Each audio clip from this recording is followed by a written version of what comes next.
안녕하세요. 사연 읽어주는 남녀입니다. 오늘도 와주셔서 감사드리며 그럼 오늘의 사연 읽어보겠습니다. 요즘에는 거의 핸드폰만 들여다보고 있어서인지 텔레비전을 잘 안 보게 돼요. 그 덕에 이곳 사연 남녀도 알게 되었고요. 눈, 귀 둘 다 사용하고 응시하는 게 지치는 나이가 된 것 같아요. 길게 텔레비전을 볼 시간이 없기도 하지만 실감나게 재미난 게 없더라고요. 드라마도 시시하고 그렇다고 개그 프로도 웃기지도 않고 뉴스도 그저 그렇고요. 그렇게 억지로 꾸며낸 것들은 이제 속내가 다 보이고 꼭 점쟁이처럼 마치게 돼서 시시해요.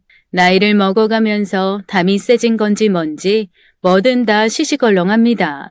그나마 다른 사람들의 솔직하고 거짓 없는 인생사를 듣고 공감도 하고 웃기도 울기도 하는 게 재미나요.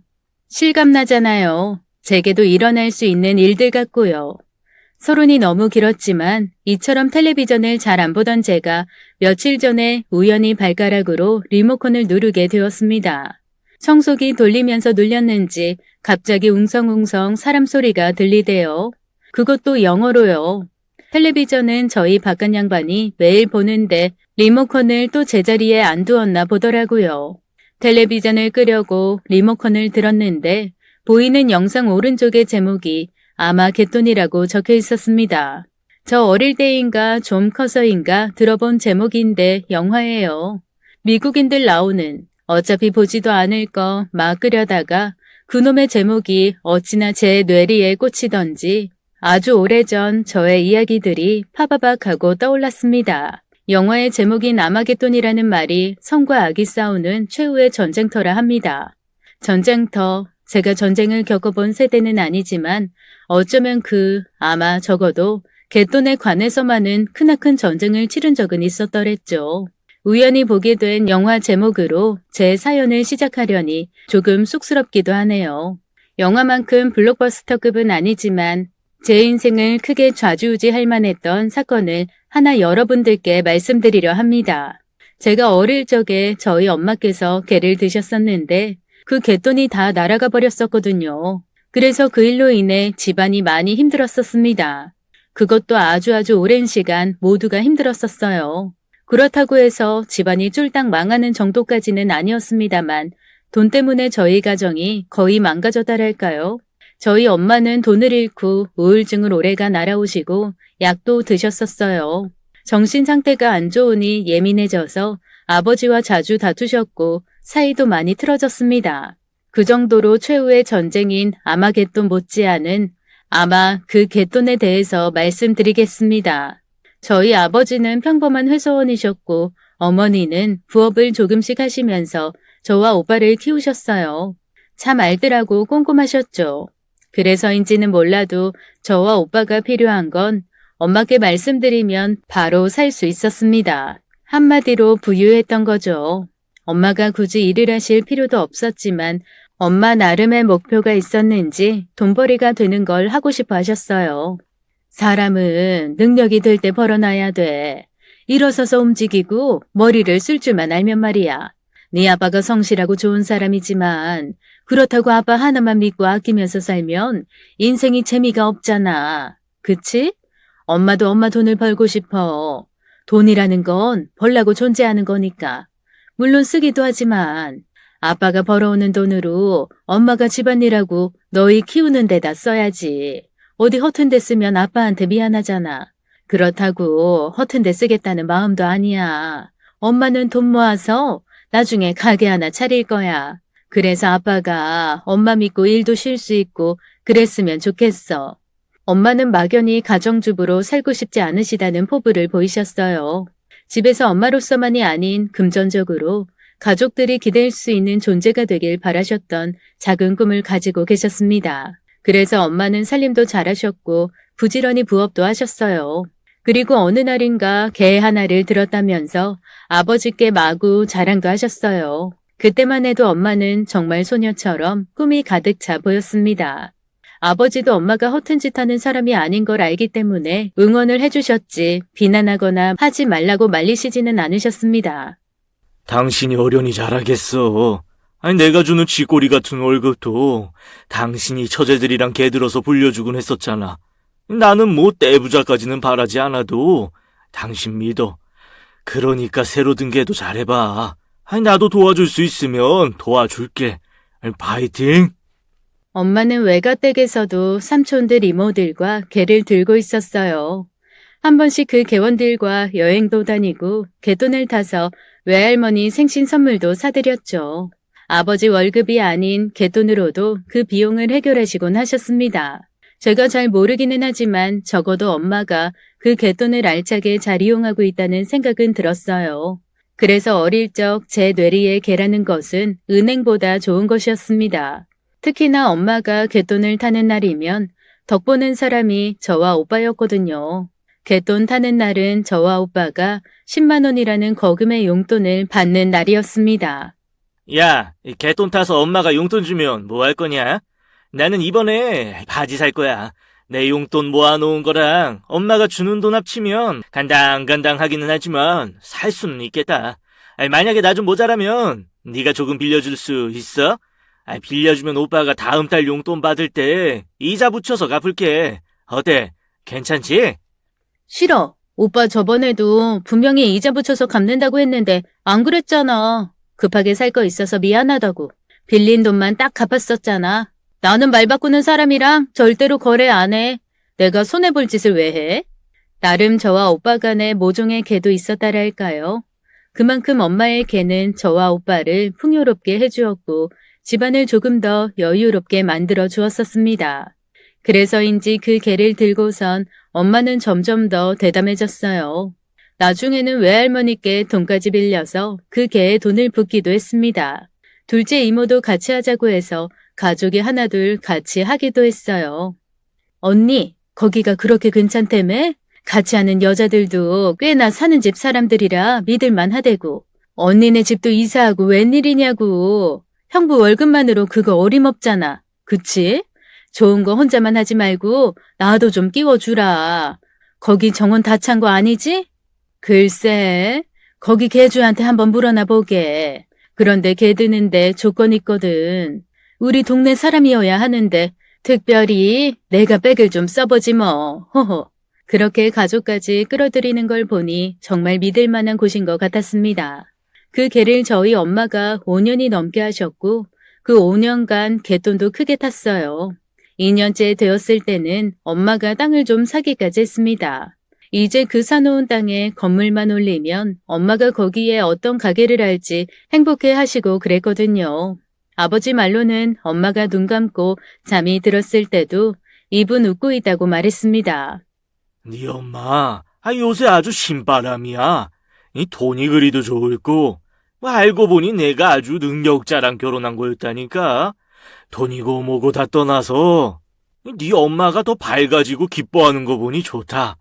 집안 분위기도 더 좋아지는 것 같고, 엄마가 활력이 넘치는 것 같아서 더 좋아. 그런데 엄마가 땅을 사고 반년쯤 지나서였나 엄마는 애써 장만한 땅을 도로 파셨습니다. 그 돈으로 개에 더 투자를 하겠다면서요. 고작 작은 땅 하나 갖고 있는 게 시시하다고 했습니다. 여보, 내가 맨날 말하는 장씨 있잖아. 그 엄청 잘 사는 사모님. 그 사모님이 베트남에 유명한 땅이 있는데 그 땅이 엄청 껌값으로 나왔대. 그래서 우리도 그 땅을 살 수 있다나 봐. 내가 사던 땅은 고작 5평도 안 됐었잖아. 그런데 내가 이 땅 팔아서 투자하면 베트남에 내 이름으로 300평이 넘는 땅을 살 수 있다는 거 있지? 에이, 그건 좀 억지다. 어떻게 한국에서 5평인 게 조금 더 보탠다고 300. 말도 안 되지. 그거는 정말로. 하지마, 그거. 이상하게 찜찜해. 하지마, 진짜. 알겠지? 사람이 너무 욕심을 부리면 못 써. 그리고 베트남에 그 큰 땅 사두면 뭘 할 거야? 당신은 나랑 애들 버리고 베트남 가서 살 거야? 그럴 거야? 아버지가 굳고 반대를 하셨고 제가 옆에서 듣기에도 좀 아닌 것 같다는 생각이 들었습니다. 하지만 그때 저는 고작 중학생이었고 고등학생인 오빠는 크게 관심이 없었죠. 둘 다 그저 엄마의 개돈 타는 날만 바라고 있었을 뿐. 그 일이 있고 엄마는 아빠의 반대 때문에 그 투자는 하지 않은 듯 했습니다. 두 분 다 별 말씀이 없으셨고 한동안 조용했었죠. 그러다가 그 조용했던 집안에 처음으로 큰 소리가 오고 가게 되었습니다. 제가 태어난 이래로 단 한 번도 부모님이 싸우시는 걸 본 적이 없었는데 엄마는 욕을 막 하셨고 아버지도 고함을 지르시면서 싸우는 걸 듣게 되었어요. 저는 너무 무서워서 오빠에게 빨리 좀 오라고 연락을 했습니다. 오빠라도 와야 들어가서 부모님을 말릴 수 있을 것 같았거든요. 조금이라도 시간이 더 지체되면 부모님의 사이를 돌이킬 수 없을 것 같다는 생각까지 들었어요. 오빠를 기다렸지만 결국에는 와장창 소리가 나고야 말았습니다. 안방에 있는 깨질만한 건 부모님 결혼 사진이 걸린 작은 액자 하나뿐이어서 그게 깨져버렸구나 싶었습니다. 저는 용기 내서 안방에 들어갔어요. 아버지는 얼굴이 벌개진 채 씩씩대고 허리춤에 팔을 올리고 서 계셨죠. 엄마는 침대에 등을 대고 엎드려서 울고 계셨습니다. 아버지가 던지신 건 아니고 엄마가 성질을 못 이기고 액자를 던지신 듯해 보였어요. 오빠가 헐레벌떡 집에 들어왔을 땐 아버지는 이미 밖으로 나간 상황이었습니다. 큰 소리로 엉엉 울던 엄마는 제게 단 한마디도 하지 못하셨고 당분간 외가댁에 가 있겠다면서 아빠 좀 잘 봐달라고 말하고는 가버렸어요. 그때 제가 많이 울었었던 기억이 나네요. 왠지 어린 마음에 아버지도 안 돌아오실 것 같고 엄마도 안 오실 것 같다는 불안감이 있었거든요. 그나마 다행이었던 건 오빠라도 있었죠. 너무 걱정하지 마. 나는 너보다 3년 더 일찍 태어났잖아. 나도 우리 부모님 싸우신 거 이번에 처음 봐. 그런데 있잖아. 부부끼리는 안 싸우는 게 더 이상한 거래. 두 분이 이렇게 툭 터놓고 싸웠으니까 뭐 나중에 훌훌 털고 오실 거야. 아이 너무 신경 쓰지 마. 그만 좀 울어. 나 좀 믿어봐. 내가 엄마랑 아빠 다 모시고 올게. 그래서 오빠는 아버지가 갈만하신 곳으로 가보겠다면서 나갔고 저는 혼자 남아서 깨진 유리 조각들을 다 치워버렸어요. 내가 깔끔하게 치워놓으면 다 없던 일로 될 수 있겠지라는 기대감으로요. 오빠가 얼마 지나지 않아 아버지는 바로 모셔왔습니다. 그런데 엄마는 몇 달이 지나도록 돌아오지 않으셨어요. 처음엔 화를 내던 아버지도 엄마가 걱정되셨는지 쉬는 날 엄마 데리고 오겠다면서 외가에 급히 가셨죠. 그리고 매번 아버지 혼자서만 돌아오셨습니다. 엄마가 몸이 많이 안 좋고 정신적으로 충격을 너무 받아서 조금 더 외가에 있다가 오신다고 하셨습니다. 너희가 그렇게 많이 어린 것도 아니고 솔직하게 이야기해 줄게. 엄마가 갯돈을 좀 많이 잃었어. 사기를 당했지. 그 돈이 외가랑 친가에서 조금씩 더 빌려서 낸 거라 문제가 많아. 그렇다고 우리 집이 망하고 많이 힘들고 그런 건 아니야. 아빠 선에서 충분히 다 해결할 수 있어. 그러니까 니들이 걱정할 건 하나도 없어. 너희가 해줘야 할 건 엄마가 조금 더 있다가 오시면 그런 이야기는 묻지 말라고. 혹시나 또 이야기 나오면 엄마가 힘들어할 것 같으니까 너희가 아빠 좀 도와줘. 알겠지? 정확한 내용은 잘 모르지만 엄마가 아주 크게 사기를 당한 것 같았어요. 그래서 그렇게 꿈에 부풀어 투자하던 돈을 모두 잃은 듯 했죠. 아버지는 정말 아무 일 아니라고 다 해결할 수 있다고 장담을 하셨지만 그날 이후부터 아버지 얼굴에 그림자가 짙게 드리워졌습니다. 문제 하나 없이 평온하던 저희 집에 문제라는 게 생겨버린 거죠. 그 일이 있고 1년 후 엄마가 집에 돌아오셨어요. 엄마는 많이 헬쑥해 보이셨습니다. 예전에는 밝고 말도 많고 소녀 같은 엄마였는데 집에 돌아와서는 거의 누워 계셨어요. 엄마 끼니를 챙기는 것이 저의 일이었죠. 엄마를 업고 병원에 가는 것이 오빠와 아빠의 일이었습니다. 그 정도로 엄마는 많이 힘들어하셨고 우울증도 있으셔서 집에 늘 사람이 있어야만 했습니다. 게다가 엄마는 기존에 내가 알던 엄마가 맞나 싶을 정도로 많이 예민해지셨어요. 별거 아닌 평소의 대화 속에서도 돈 이야기라도 나오면 갑자기 버럭 화를 내셨습니다. 아버지, 나 이번 마지막 학기 등록금이 좀 올랐어요. 원래 기존보다 10% 정도요. 그래서 고지서로 뽑아서 올려뒀거든요. 이따가 봐주세요. 그리고 학교 수업 교재 중고서적 확인해봤는데 못 찾겠더라고요. 한 학기만 들으면 되는 거라 아깝긴 한데 사야 될 것 같아요. 책 리스트랑 가격도 다 적어서 올려뒀어요. 이따가 봐주세요. 원래는 소소한 비용들 전부 엄마께 손 벌리던 저와 오빠였었죠. 그런데 집에 큰일이 한번 생기고부터는 자연스럽게 아버지께 이야기를 하게 되었습니다. 괜히 엄마가 불편해 하실까봐 나름의 배려를 한 것이었죠. 그런데 오빠의 그 별것 아닌 말이 다시금 화근이 되어버렸어요. 너 왜 그런 얘기 네 아빠한테만 하니? 내가 버젓이 있는데. 너네 용돈이고 뭐고 다 네 아빠가 벌어와서 그러는 거야? 엄마가 사기당했어? 그래서 돈 한 푼 없으니 그러는 거야? 너 지금 엄마 눈앞에서 나 무시하는 거야 뭐야? 엄마는 소리를 치고는 들고 있던 젓가락을 오빠 얼굴에 던졌어요. 오빠는 얼굴을 두 손으로 가리고 아파서 신음소리까지 냈습니다. 저는 너무 놀라서 오빠 상태를 보느라 바빴고 아버지는 엄마를 진정시키느라 바빴습니다. 그러다가 결국에는 엄마께서 밥상을 뒤집어 버리셨죠. 온 가족 모두에게 본인이 무시를 당하고 있다면서요. 저희는 전혀 그런 마음이 아니었어요. 아버지 말씀으로는 엄마가 한동안 괜찮은 것 같아서 약 복용을 멈춘 상태라고 했습니다. 아버지는 엄마를 진정시키고는 급히 안방으로 들어갔어요. 저는 젓가락에 맞아 눈두덩이가 퉁퉁 부은 오빠와 어질러진 뒤집힌 밥상 주변을 정리하기 시작했습니다. 한참을 정리하다가 오빠가 걸레를 픽 던지더니 막 울었어요. 집에 들어오면 숨이 막혀서 집에 오기가 싫다고 말이죠. 엄마 아픈 건 이해는 해. 그럴 수 있지. 그런데 대체 우리가 언제까지 이래야 돼? 나 있잖아. 이번 학기까지만 참고 있다가 집 나갈 거야. 1차로 면접 합격한 곳 있었는데 아직 이야기 안 했거든? 최종까지 되면 무조건 나갈 거야.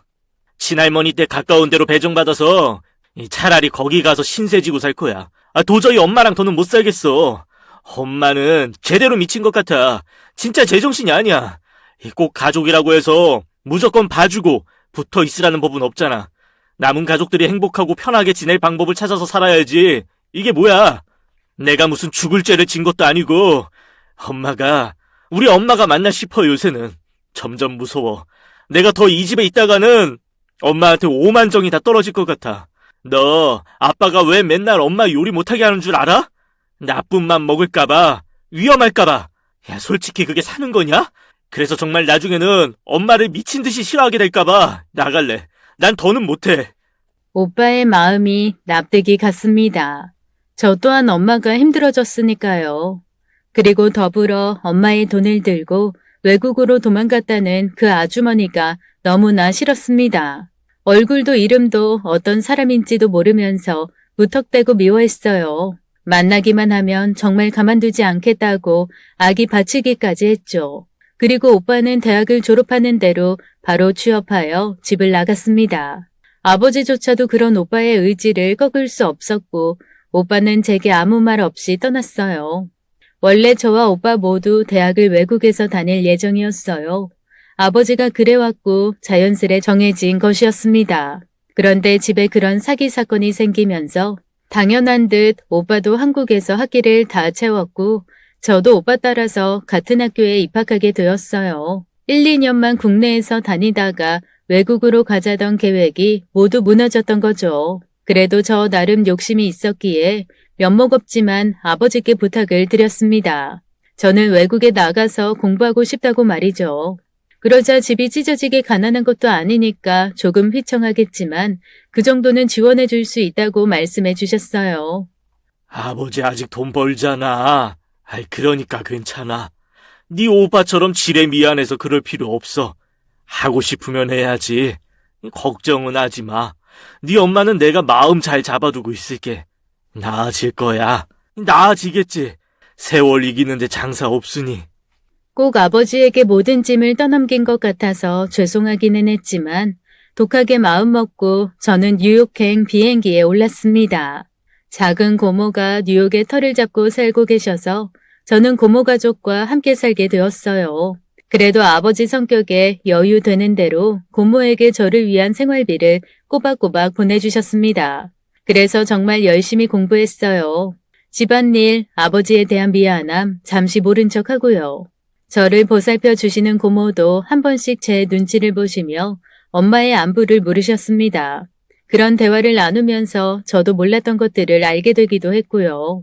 너네 엄마가 얼마나 똑똑하고 야무진 사람인데 사기치기로 작정한 사람을 어찌하겠어. 세상에는 나쁜 사람들 정말 많아. 그런데 있잖아. 그렇게 사기치고 끝까지 잘 되는 사람 없다. 분명히 땅치고 후회할 일 생길 거라고. 반드시. 이 고모가 장담한다 진짜. 너는 진짜 잘 될 거야. 이런저런 거 걱정하지 말고 넌 공부하는 것만 신경 쓰면 돼. 얼마 전에 네 아빠랑 통화해보니까 네 엄마 많이 좋아지고 있대. 네 아빠가 노력 엄청 하고 있다더라. 사람으로 상처받은 거 사람으로 치유해야지 어째. 너네 엄마 아빠 좋아 죽는 사이잖니. 서로한테 함부로 말하는 거 한 번을 내가 못 봤는데 이혼까지 생각했었다는 거 보면 지금은 진짜 많이 좋아진 거야. 어쩌면 너 여기 오고 네 오빠 따로 나가 살고 한 게 잘한 걸 수도 있어. 너희들 있으니까 신경 쓰느라 오빠랑 언니가 제대로 대화를 못했을 텐데 니들 둘 다 나가고 속 터놓고 풀었겠지. 저는 그 갯돈 사건으로 부모님이 이혼까지 생각하셨는지도 몰랐습니다. 그렇게도 단단하게 사이가 굳건했던 부모님이었는데 고작 돈 문제로 부부 사이가 그렇게 쉽게 틀어진다니 이해가 가지 않았죠. 하지만 제가 나서서 할 수 있는 일이라고는 아무것도 없다고 생각했어요. 그래서 최선으로 선택한 것이 적어도 제 자신만이라도 안정적으로 되는 것이었어요. 학업에 열중했고 그 뒤에는 취업에 매진했습니다. 그게 전부였어요. 그나마 그 덕에 저도 오빠만큼이나 빠르게 취업을 했고 취업하자마자 한국으로 돌아가려고 했었습니다. 그런데 그렇게 저 하나만 바라보고 살아가다 보니 저도 모르게 멈칫하게 되었죠. 제가 집에서 막 나왔을 때의 집안 분위기, 특히 엄마의 상태가 많이 안 좋았는데 거기서 더 나아졌다고 해도 정말 괜찮을까? 똑같이 침울해지는 건 마찬가지일 것만 같은 두려움이 있었어요. 말 그대로 저는 부모님 걱정이나 염려보다는 저 혼자 제 자신만 생각한 거죠. 그래서 아버지께는 거짓말을 했습니다. 한국으로 가려고 했는데 아무래도 이쪽에 본사가 있으니까 여기서 근무를 좀 해야 할 것 같아. 그래야 나중에 인사고과에도 좋고. 또 이제는 여기가 좀 익숙해 아빠. 최대한 노력해 볼게. 한국으로 갈 수 있게. 그때까지만 좀 기다려줘. 충분히 집으로 돌아갈 여력이 있었어요. 하지만 또다시 두려움과 책임감 같은 것들에 마음이 억눌려 아버지에게 모든 걸 맡기고 저는 피해버렸습니다. 하지만 그 회피로 인해 뉴욕에서 자리를 잡았고 큰 회사는 아니었지만 한국으로 돌아갔을 때 명함 하나 정도는 내밀 수 있겠다 싶었어요. 그리고 그 회사에서 지금의 남편을 만나게 되었습니다. 이 회사에는 한국인과 중국인이 섞여 일하고 있었어요. 남편의 첫인상을 보았을 때 당연히 우리나라 사람이 아닌 줄 알았습니다. 그 회사에 근무하는 중국인들은 대부분이 대단한 부유층 자제였거든요. 처음 봤을 때 남편은 굳이 설명하지 않아도 꽤나 사는 집 아들 같아 보였습니다. 여유는 겉에 걸친 옷가지나 장식품에서 나오는 것이 아니라 인품에서 나오잖아요. 늘 조급하고 초조한 저와는 달리 남편은 늘 얼굴에서 미소가 떠나질 않았어요. 매사에 여유가 넘치는 사람이었습니다. 한참이 지나서 사적인 대화를 나눌 기회가 생겼는데 그제서야 남편이 한국인이라는 걸 알게 되었어요. 나이는 저와 동갑이었고 제가 중학생이던 시절에 남편은 가족들과 함께 뉴욕으로 넘어왔다고 말했습니다. 태어날 때부터 부자였을 줄 알았는데 꼭 그런 것만은 아니라고 했어요. 겸손하게 말하기 위해 둘러댄 것이 아니라 어머니가 하시는 사업이 갑자기 대박이 나면서 급하게 뉴욕으로 건너오게 되었다고 했습니다. 남편은 제가 인생에서 가장 위기였던 시기에 뉴욕으로 건너와서 가장 행복한 나날을 보냈다고 말했습니다. 난 그렇게 잘 살진 않았어. 매일 돈이 없었고 힘들었지. 우리 부모님이 고생을 정말 많이 하신 거야. 특히 엄마가 고생이 많았지. 내가 여기 와서 이렇게 자리 잡고 좋은 교육을 받았던 것도 결국에는 다 엄마 덕이야. 우리 엄마는 늘 겉모습을 단장하라고 말씀하셔. 장소에 맞는 옷차림, 미소, 그리고 태도까지. 그런 게 그 사람을 다 보여주는 거라고. 그래서 지금의 내 모습은 어쩌면 우리 엄마가 만들어준 거나 다름없지. 엄마가 내 인생을 달리 만들어준 사람이야. 전에는 나 이렇지 않았거든. 다른 사람들에게 뒤처져 있어서 늘 조급해했어. 엄마로 인해서 이렇게 내가 달라진 거지. 그래서 부모님께 정말 성공한 모습 보여드리고 싶은 게 내 꿈이야. 제대로 성공해서 한국으로 돌아갈 거야. 남편은 본사 직원이 되기까지 한국으로 돌아가지 않을 거라고 했고, 저보다도 더 욕심이 커 보였습니다.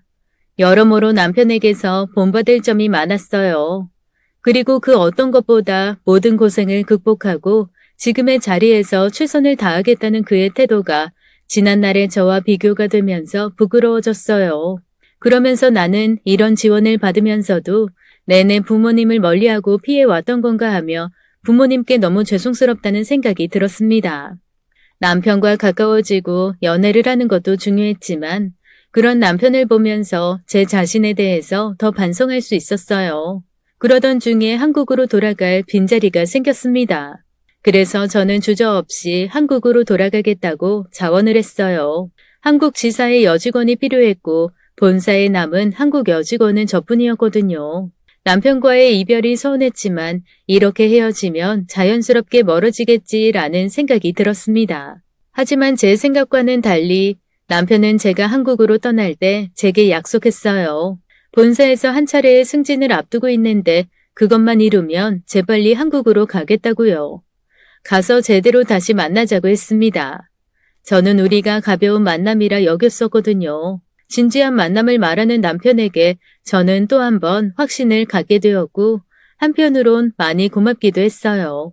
그렇게 저는 한때는 돌아가고 싶지 않았던 한국으로 저희 집으로 돌아가게 되었습니다.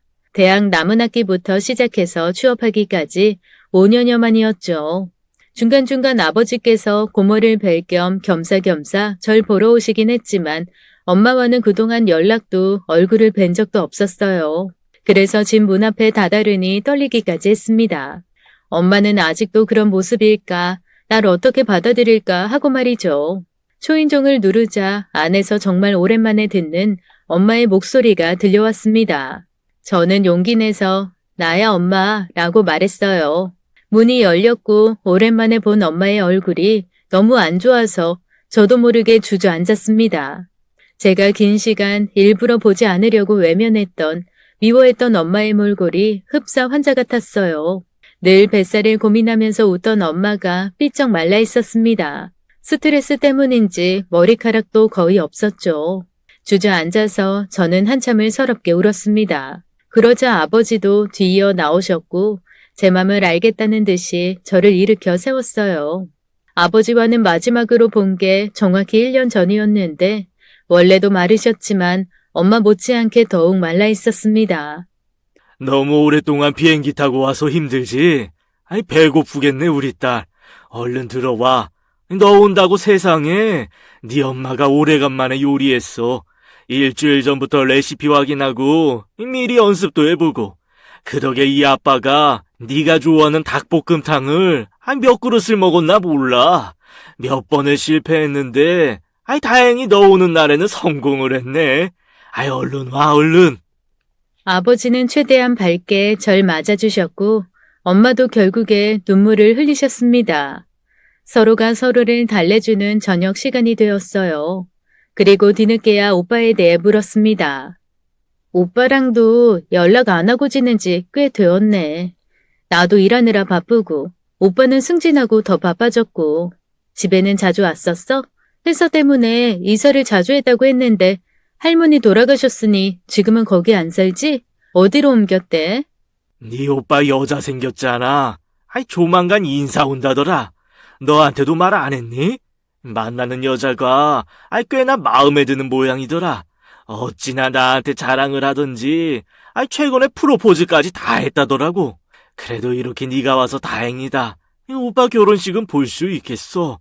녀석이 날 닮아서 쑥맥이라 장가도 못 갈 줄 알았더니 그래도 어떻게 한 사람 찾았네. 찾았어. 다행이다. 원래 오빠와 어릴 적에는 작은 것도 서로 공유할 만큼 정말 친했는데 어쩌다 이렇게까지 되었나 싶었습니다. 그렇게 기억을 돌이키다 보니 결국 우리 가족을 이렇게 멀어지게 만든 그 사기꾼이 떠올랐습니다. 그래서 엄마 주무실 때 아버지께 조심스레 물었어요. 사기꾼 신고한 거 어떻게 되었느냐고요. 아직도 계속 진행 중이야. 우리 말고도 피해자가 네 이모, 그리고 같은 계원들 5명이나 있어서. 그런데 문제는 그 사기꾼이 베트남으로 넘어가서 내내 한국으로 안 오는 모양이더라고. 조회도 안 되고 찾아지지도 않고. 우리는 거의 포기했어. 포기하는 게 사는데 더 편해서. 계속 거기에만 매달려서 살 수는 없으니까. 네 엄마도 겨우 돌아왔고. 많이 힘들었다 우리. 그렇지? 이래서 돈은 다 부질없어. 연연하면 안 돼. 잊어야 돼. 아버지는 더는 말을 잇기 힘들다는 듯이 매듭지어 말씀하셨고, 그래서 저는 더 물을 수 없었습니다. 그때 돈보다 엄마의 상태가 중요하니 나도 가만히 있어야겠다, 잊어야겠다 싶었죠. 그렇게 한국에 와서 집과 회사에 적응해 가던 중에 남편에게서 연락이 왔습니다. 바로 다음 달쯤에 가족들과 같이 한국으로 돌아갈 생각이라고요. 시간을 잡아서 부모님과 인사할 수 있냐고 물었습니다. 저와 진지하게 만나는 것을 건너뛰고 결혼을 약속하고 싶다고 했죠. 떨어져 지냈지만 내내 생각이 났고 그리웠기 때문에 제게는 그 말이 너무 반가웠습니다. 그래서 한국으로 오기도 전에 만날 약속을 잡았어요. 저희 부모님께서는 제가 누군가를 만나고 있다는 사실도 모르시고 오빠의 결혼도 앞두고 있었기에 말씀드리기 조심스러웠습니다. 그래서 저만 남편의 가족 시댁 식구들을 먼저 뵙기로 했죠. 한국으로 온다고 약속한 날 저는 공항까지 마중을 나갔어요. 공항에서 남편과 처음으로 시어머니, 시아버님을 뵙게 되었습니다. 남편 못지않게 인자하고 따스한 인상이셨어요. 특히나 시어머니께서 굉장히 멋지신 분이었죠. 절 보자마자 시어머니께서는 바로 어제도 만난 사이처럼 제게 살갑게 대해주셨습니다. 어머, 이제야 보네요. 우리 애가 어찌나 자랑을 해대던지. 우리가 그쪽 때문에 한국에 온 거나 다름없어요. 이쪽에 나의 발을 끊고 10년 넘게 안 들어왔는데 우리 아들 소원이라고 해서 이렇게 들어왔네요. 만나서 너무 반가워요. 앞으로 자주 보겠어요. 남편과의 재회도 너무 좋았고 시부모님과의 첫인사도 너무 좋았습니다. 나도 이 좋은 가족의 사이에 들어가고 싶다는 생각이 들 만큼이요. 남편이 한국으로 오고 몇 년간은 연애 관계를 유지할 계획이었어요. 그런데 남편의 추진으로 연애보다는 결혼 계획을 하게 되었죠. 저는 오히려 더 고마웠어요. 한국에 와서 가족들과 회포를 다 풀기는 했지만 아직 응어리가 있었고 그 응어리를 풀기보다는 다른 기쁨으로 덮고 싶다는 생각이었거든요. 그 응어리는 그 사기꾼을 잡아야지만 풀릴 것 같았어요. 그제야 저는 부모님께 만나는 사람에 대해 설명을 드렸어요. 오빠가 먼저 결혼식을 올리기로 하고 뒤이어 저희 결혼에 대략적인 시기를 잡았습니다. 그리곤 상견례를 하기로 약속했어요. 시댁에서 점 찍어 놓은 장소가 있다기에 그곳에서 뵙기로 했습니다. 그런데 약속 장소를 듣고 저희 엄마께서 의아해 하셨어요. 시댁 식구들이 우리 집이랑 같은 거 아니었어? 그런데 무슨 약속 장소를 이렇게나 집에서 멀리 떨어진 곳으로 잡았을까? 여기 내가 아는 곳이거든. 그렇게 괜찮은 곳도 아닌데 이상하다. 그 사람 말로는 조용하고 사람이 많지 않아서 선택한 거래. 어머님이 정한 것 같던데 한국에 오래 떠나 계셔서 잘 몰라서 그러셨나? 우리가 정할 걸 그랬나? 뭐 식당이 꼭 중요한 건 아니니까. 얼른 가자. 저는 별로 대수롭지 않게 여겼어요.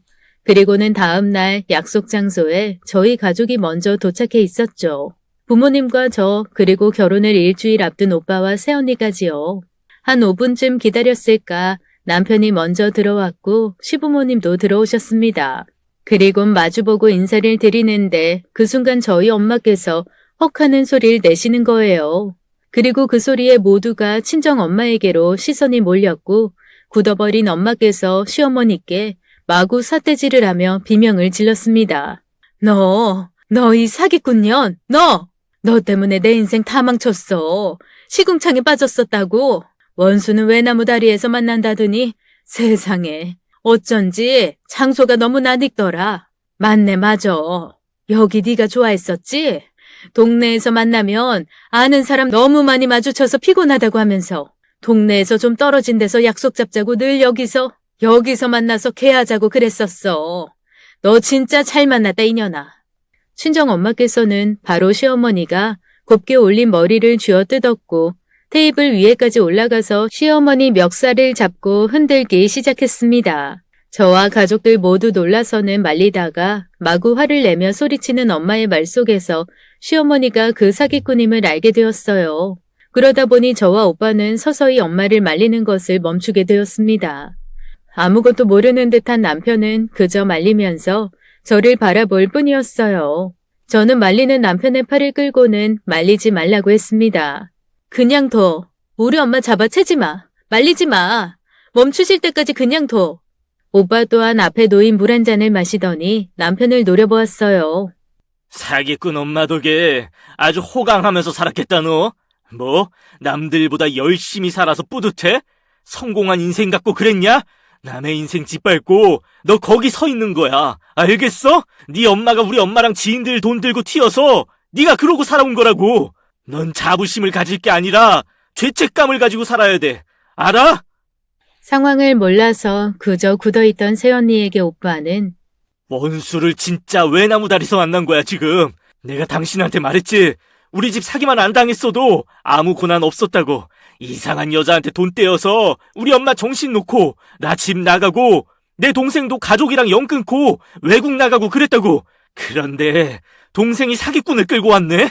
오빠의 눈이 저까지도 좋지 않게 바라보고 있었습니다. 저는 저도 모르게 겁을 먹게 되었고 난 모르고 있었다고 격하게 고개를 흔들었죠. 친정엄마는 시어머니가 바닥에 나뒹굴 때까지 쥐어뜯은 후에야 분을 삭히셨습니다. 그리곤 한참을 씩씩대다가 전화기를 들어서 신고를 했어요. 여기에 거액의 사기꾼이 있다고 말이죠. 결국엔 경찰이 와서는 온 가족이 상견례 중에 경찰서에 갔어요. 그리고 친정엄마께서 쉴 새 없이 전화를 거셨습니다.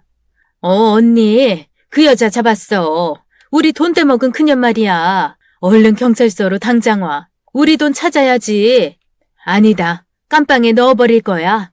지금 와선 그 돈도 다 필요 없어.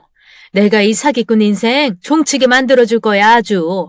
망친 내 인생처럼 쫑나게 해줄 거라고. 두고 봐. 시어머니께 사기를 당한 모든 사람들에게 연락해서 경찰서로 오라고 했습니다. 그렇게까지 궁지에 몰리자 시어머니께서는 저희 어머니께 싹싹 빌기 시작했어요. 무릎을 꿇고 우시면서요. 그 돈 갚겠다고 말씀하셨습니다.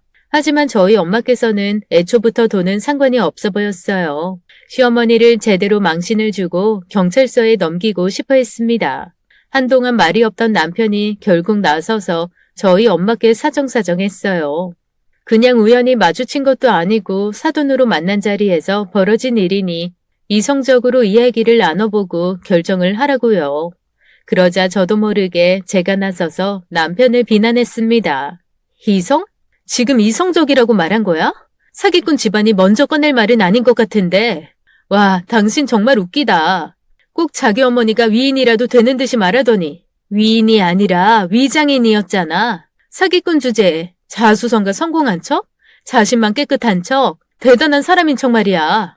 사기꾼한테서 사기꾼 아들이 뭘 보고 뭘 그리 배웠을까? 여태 당신이 내게 말했던 모든 것들이 한순간 다 거짓이 되었어. 이 상황을 내가 어떻게 받아들여야 돼? 내가 말하지 않았어? 우리 엄마가 크게 배신을 당해서 정말 힘들었다고. 우리 가족들 모두가 죽을 만큼 괴로웠다고. 그런데 그 괴로움의 원인이 당신 어머니셨네. 진짜 기가 막히다. 이런 거 보면 신이 있긴 한가 봐. 우릴 만나게 해준 거 보니까. 상견례 전까지만 해도 사랑스럽고 미래를 함께하고 싶던 멋진 남편. 행복해 보이고 나부터도 끼고 싶어 했던 시댁의 분위기. 이 모든 게 일순간 일그러지다니 참 인생 알 수 없더군요. 그러던 중에 하나둘 피해자들이 경찰서 안으로 달려왔고 오시자마자 저희 엄마처럼 바로 시어머니 머리끄덩이를 잡았습니다. 결국엔 시어머니께서도 지쳐서 쓰러져 버렸죠. 여러 사람들에게 제대로 문매를 맞으셨으니까요. 쉴 새 없이요. 구급차에 실려가셨지만 그 누구도 걱정하지 않았습니다. 쉬하지 말라고 쓰러진 시어머니 면전에 욕을 할 뿐이었죠. 시어머니를 따라갔던 남편은 다시 경찰서로 돌아왔어요.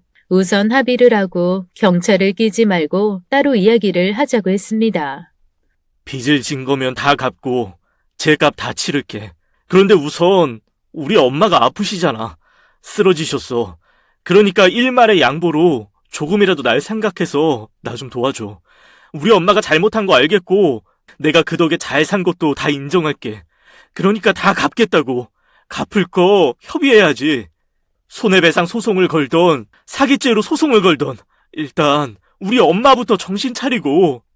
조금이나마 이성을 찾은 저는 남편의 부탁을 들어주었습니다. 남편은 다시 병원으로 갔고 저는 저희 가족들을 다 모시고 집으로 돌아갔어요. 적어도 더 이상 도망은 가지 않을 거라는 생각이 들었으니까요. 다른 개원분들은 우르르 시어머니가 실려가신 병원으로 갔죠. 집에 돌아와서 가족들은 한동안 아무 말도 하지 않았습니다. 새언니만이 가족들의 동태만 살피며 눈동자를 굴리고 있었습니다. 정막을 깨고 오빠가 먼저 입을 열었어요. 너 그 자식이랑 영 끊을 거지? 이 지경까지 왔는데 결혼하겠다는 둥 그런 미친 소리 안 하는 거지?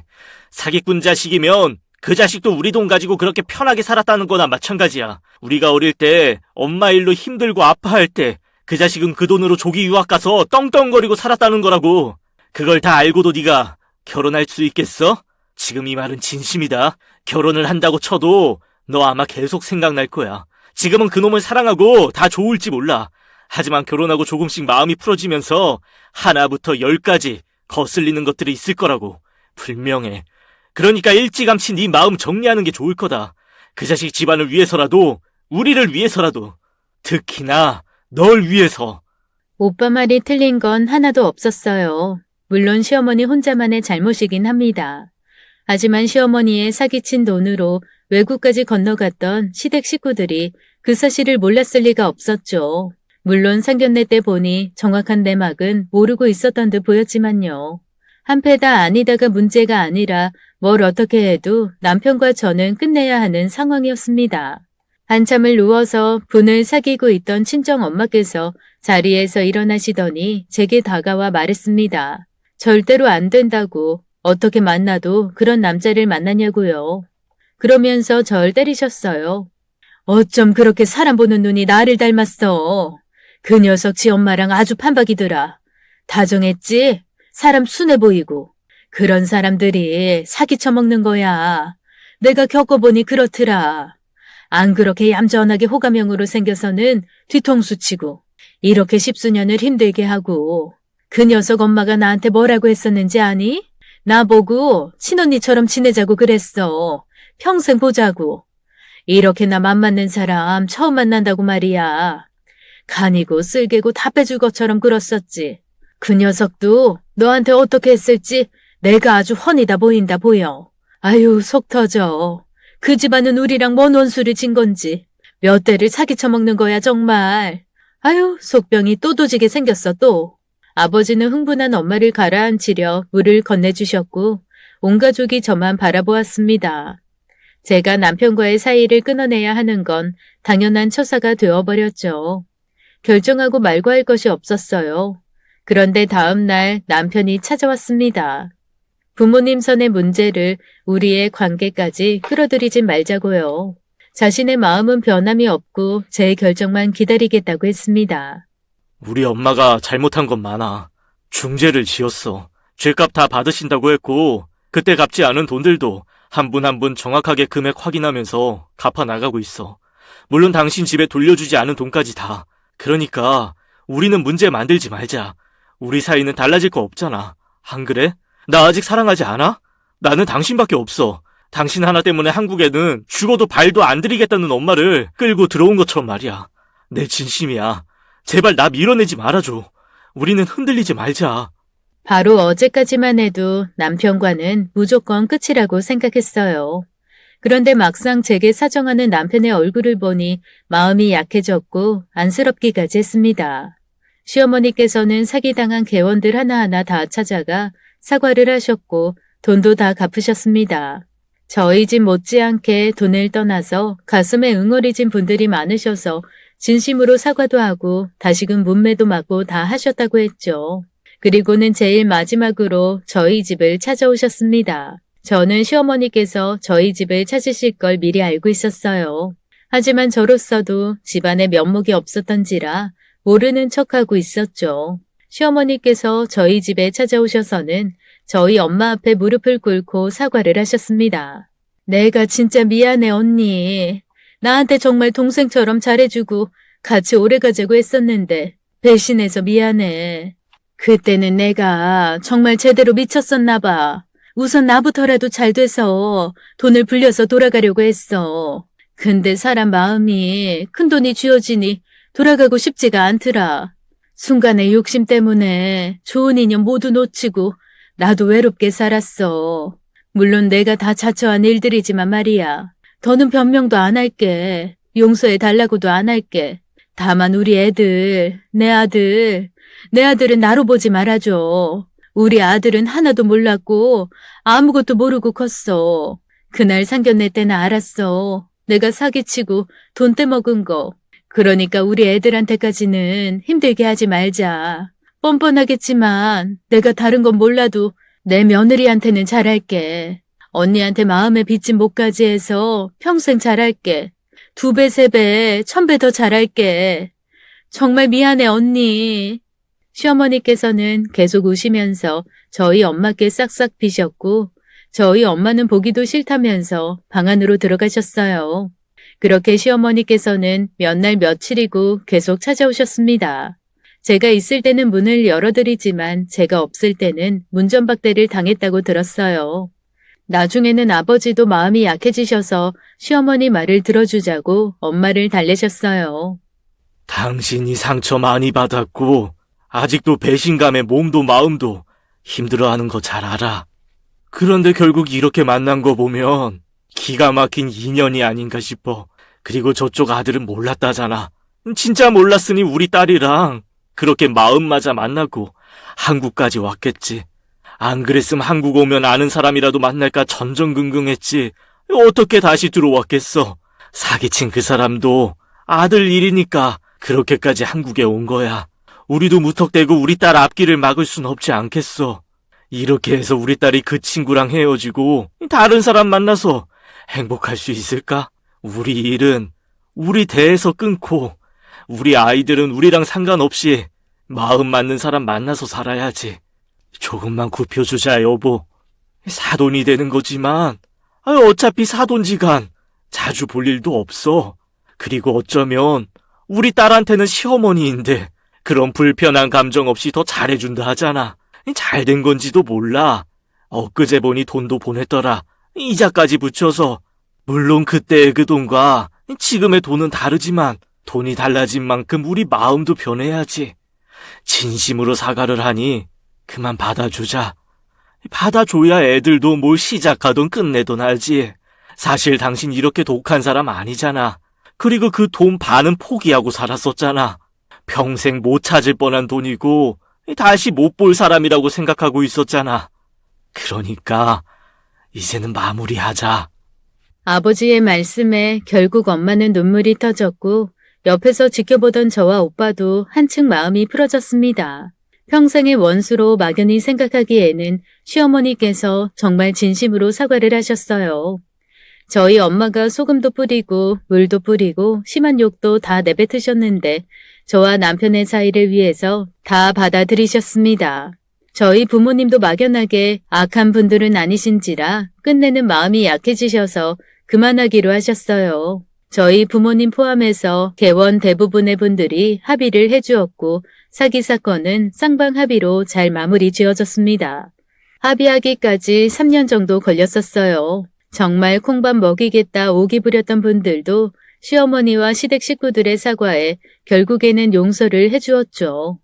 남편과 연애 2년 그리고 그 후에 합의 3년 그리고 더 지나서 1년의 시간을 가지고 저희는 상견례 자리를 다시 만들었습니다. 물론 이전에 머리끄덩이 잡고 쌍욕이 오갔던 그날과는 달랐고 무언가 많이 숙연한 자리가 되어 있었죠. 뒤끝 없이 저와 남편의 결혼은 진행이 되었고 시어머니께서는 약속대로 제게 정말 잘해주셨습니다. 지금은 안 계시지만 그 어떤 응어리나 죄책감으로 절 대해주신 것이 아니라 진심으로 아껴주셨었어요. 그래서 저희 부모님도 시어머니 장례식에서 정말 진심으로 애도를 표하셨습니다. 지금 제 남편은 저희 엄마께 최고의 사위예요. 아들인 오빠보다 낫다면서 아들이나 마찬가지라고 좋아하십니다. 혼자 남으신 시아버님을 저희 엄마께서 반찬이며 이것저것 잘 챙겨주세요. 그렇게 참 많은 우여곡절이 있었지만 결론적으로 전쟁 같은 사랑이 안정적인 가정이 되고 좋은 가족이 되었죠. 원수에게 귀한 딸을 시집 보낸다는 게 쉬운 결정은 아니었을 것 같은데요. 사연자님의 부모님께서 마음이 아주 넓으신 것 같습니다. 그 결정으로 인해 두 사람이 부부연을 맺고 잘 살고 계신다니 해피엔딩인 것 같아 참 다행입니다. 날씨가 추워지고 있는데요. 여러분 모두 감기 조심하시길 바랄게요. 그럼 저희는 다음 사연으로 돌아오겠습니다. 감사합니다.